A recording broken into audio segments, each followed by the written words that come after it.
Friend spread false rumors about me around school, now is begging me not to take him to court.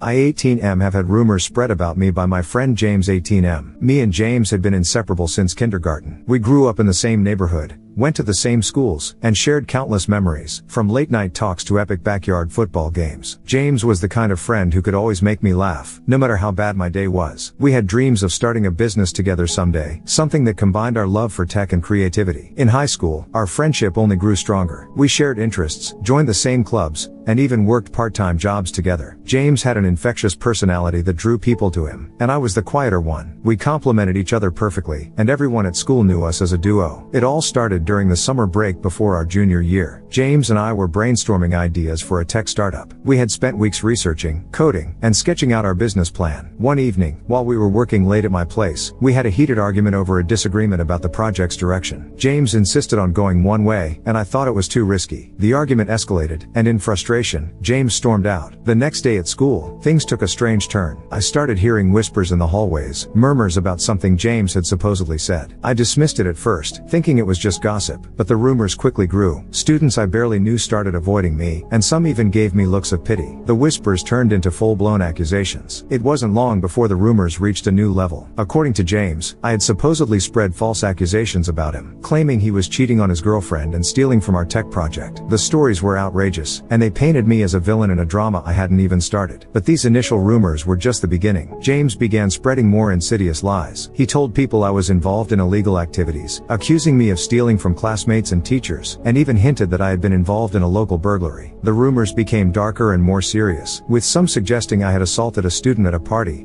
I had never even attended. These lies were designed to ruin my personal image completely. I confronted James, demanding to know why he was spreading such lies. He laughed it off, telling me I was overreacting and that it was just high school drama. But the damage was done. The next few weeks were absolutely horrible. Teachers and students who once knew me as a reliable and kind person now looked at me with suspicion. My grades started slipping as I found it hard to concentrate, and my passion for the tech project started to fade. I spent hours in the library, researching how to prove my innocence, but every lead seemed to lead to another dead end. The situation at home wasn't much better. My parents were baffled and worried, trying to comfort me while dealing with their own anger at James. They knew him well and couldn't believe he would do something like this. I had always been the calm one, but now I was constantly on edge, trying to dodge rumors and hostile stares. Social media was a nightmare. James had a lot of followers, and his posts were filled with accusations and screenshots of what he called evidence. He posted messages that made it look like I had been plotting against him, and the comments were brutal. People I didn't even know were attacking my character, and it felt like the whole school was against me. All of this made me feel like hiding and not coming to school at all. I mean, the extent that James took it to was absolutely crazy for just a small argument we had. I guess he was always quite a jealous and angry type, but still, none of that justified his actions. I started collecting evidence to try to prove to people I was innocent of all this. I gathered text messages, emails, and any social media posts that showed James's behavior. It was exhausting, but I knew I had to fight back. I spent nights digging through our old messages, trying to find anything that could prove he had started the rumors. One evening, as I was going through old chat logs, I found something that made my blood run cold. James had texted me that night, right after our argument, saying he was going to make sure I paid for what I had done. It was a chilling message, one that confirmed my worst fears. I printed everything out and took it to a lawyer, hoping that this evidence would be enough to take James to court for defamation. I knew it wasn't going to get him an actual sentence, but I was hoping it would be enough to scare him into admitting the truth. The lawyer I consulted was a seasoned professional, known for handling cases like mine. After reviewing the evidence, he was confident that we had a solid case. We filed a lawsuit against James for defamation and emotional distress. The news spread quickly, and suddenly, the school was a battleground. James's followers turned against me, while those who knew the truth were behind me. The first few court hearings were really scary. I had never been in a courtroom before, and I was asking myself if what I was doing was even worth the trouble and money. James showed up with his lawyer. My lawyer was relentless, using every piece of evidence to build a compelling case. Witnesses who had seen James's posts and heard his threats started coming forward, adding weight to my side of the story. The turning point came when James's own girlfriend testified. She revealed that James had confided in her about his plan to ruin my reputation. She said he had fabricated the entire story to get back at me for the argument. The courtroom was stunned into silence as she detailed how James had manipulated everyone, including her. Her testimony was a hammer blow to James's defense, and it started to crumble. Seeing James's shocked face, I felt felt a mix of happiness and sadness. The person I had known for so long was unraveling before my eyes. The lies he had spun were being exposed, and the reality of his actions was sinking in. The judge, too, seemed moved by the evidence. He granted a temporary restraining order against James, preventing him from contacting me or spreading any more rumors. As the court date drew nearer, James's attitude changed. The confident and cocky attitude was replaced by desperation. He started showing up at my school, trying to apologize and explain himself. He sent me countless messages, pleading for a chance to talk. The messages ranged from sincere apologies to threats, but they all showed that he was scared. One day, he approached me in the hallway. "Please, man, you have to understand. I never meant for it to get this far," he said. "I was just so angry, and I didn't think about the consequences." I told him that the damage had already been done and if he should have come to this realization before ruining my entire reputation. Some time passed, but James's apologies continued. He begged me not to take it to court, promising he would do anything to make it right. His parents also got involved, calling mine, begging for their child's forgiveness, and asking me to drop the charges. They were desperate to fix the mess their son had created, but the damage was done. I spent nights thinking about what to do. Part of me wanted to forgive James, to believe in the friendship we had once shared, but the other part knew that letting him off the hook would be unfair to everyone who had suffered because of his lies. My parents, my teachers, and most importantly, myself, deserved justice. In the end, I decided to go through with the lawsuit. It wasn't just about proving my innocence, it was about setting a precedent. I wanted to show that lies and betrayal have consequences. I informed James and his family of my decision, and the look of defeat in James's eyes was almost heartbreaking. The day of the trial arrived, and the courtroom was packed. James sat across from me. The trial was intense, with both sides presenting their arguments and evidence. My lawyer laid out the case with precision, using every piece of evidence to paint a clear picture of James's lies and defamation. James's lawyer tried to discredit me, questioning my character and suggesting I was overreacting, but the evidence was overwhelming. Text messages, social media posts, and testimonies from witnesses all pointed to one conclusion: James had orchestrated the whole thing. When James took the stand, he broke down. I don't know what caused it, but he fully fell soft. He admitted to his actions, explaining how jealousy and anger had driven him to destroy our friendship. I guess he thought that by admitting and acting sorry he might be left off the hook. The verdict came down swiftly. The judge ruled in my favor, awarding me damages for defamation and emotional distress. James was also ordered to issue a public apology and refrain from any contact with me. The courtroom was silent as the judge read the final statement, a stark reminder of the power of truth and justice. As James was led out of the courtroom, I felt a mix of relief and sadness. The battle was over, but it didn't fix the past. The friendship we once had was irreparably broken. In the weeks that followed, life gradually returned to normal. The rumors died down, and the whispers in the hallways turned to silence. I focused on rebuilding my life, my friendships, and my passion for the tech project. But the experience had changed me. I was more guarded and more cautious about who I trusted. The scars from James's betrayal ran deep, and it would take time for them to heal. I also found a new sense of purpose. I wanted to use my experience to help others who might be going through similar situations. I started volunteering at a local community center, giving talks about the importance of truth and integrity. Sharing my story was a good feeling, and I hoped it would inspire others to stand up for themselves. James's life changed drastically after the trial. His reputation was shattered, and many of his former friends turned their backs on him. He struggled to rebuild his life, facing the consequences of his actions every day. The public apology he issued was met with mixed reactions. Some people forgave him, believing he had learned his lesson, while others remained skeptical. James eventually transferred to another school, unable to face the daily reminders of what he had done. The move gave him a chance to start over. He reached out to me once more, asking for forgiveness. This time, I was able to respond with a clear mind. I told him that while I couldn't forget what he had done, I hoped he would learn from his mistakes and become a better person. Rebuilding my life after the ordeal was a slow and steady process. I focused on my studies and my tech project, determined to prove that I could rise above the challenges. My grades improved, and I started participating in school activities again. The support from my parents, teachers, and true friends was invaluable. They helped me regain my confidence and reminded me that I was more than the rumors that had been spread about me. I also made new friends, people who saw me for who I was and appreciated my integrity. These friendships were built on trust and mutual respect, and they helped me move forward. The tech project that had once seemed like a distant dream began to take shape again. I poured my energy into it, using it as a way to channel my emotions and rebuild my self-esteem. I started working tirelessly on my tech project, refining the idea and developing the prototype. My hard work paid off when I entered it into a local innovation competition. The judges were impressed with the concept and the execution, and I won first place. The victory was a turning point for me. It validated my efforts and showed everyone that I could achieve great things despite the setbacks. The prize money and recognition opened up new opportunities. I received offers from investors and tech companies interested in my idea. With the success of the tech project, project, I decided to give back to the community that had supported me. I started a mentorship program for young entrepreneurs, offering guidance and resources to help them develop their ideas. The program was a way to pay it forward and ensure that others didn't face the same struggles I had. I also continued my volunteer work, speaking at schools and community centers about the importance of integrity and standing up for oneself. Sharing my story and the lessons I had learned was empowering, and it helped me heal. The feedback from those who heard my talks was overwhelmingly positive, and it motivated me to keep going. Looking back on the journey, I realized how much I had grown. The experience with James had been painful, but it had also taught me valuable lessons about friendship. I had faced one of the biggest challenges of my life and came out stronger on the other side. The support from my family, friends, and the community had been instrumental in my recovery. They believed in me when I doubted myself and gave me the strength to keep fighting. Their unwavering support was a reminder that I was not alone, and it helped me move forward. As I stood on the stage at the innovation competition, holding the trophy in my hands, I felt a sense of pride and accomplishment. The tech project, now a successful venture, was just the beginning. I had big plans for the future, and I was excited to see where the journey would take me. As I looked out at the audience, I knew that no matter what challenges lay ahead, I would face them with the same resilience and passion that had carried me through this journey. Final update: it's been a year, and James and I kind of reconnected during the last few months. He came out apologizing and wanting to meet up, and I said okay. We met up and just talked like we used to in the past. He's changed a lot since the last time I met him, and he clearly was quite apologetic about what he had done. I realized it was not worth it holding a grudge for so long cause that would get me nowhere in life. James was a good friend, and to let it all go to waste over one thing that happened is quite immature. He admits that he was being a pretty big douche for starting all of it up in the first place, but I guess none of us are perfect.